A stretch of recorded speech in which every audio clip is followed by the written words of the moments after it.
system voltage currently being envisaged for evacuation of power at ultra high voltages.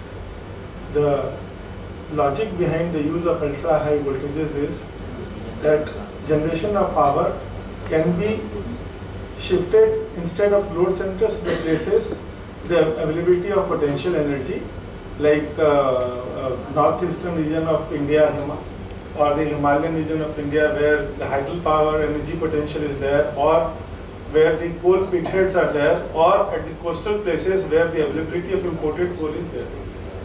Because this permits transmission of power generated at these sources at very low cost to distant locations.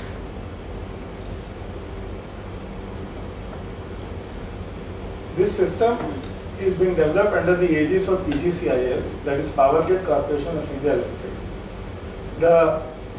This is a trial line being installed in Bina at Madhya Pradesh, where 2 kilometer single circuit and 1 kilometer double circuit line is being built under trial.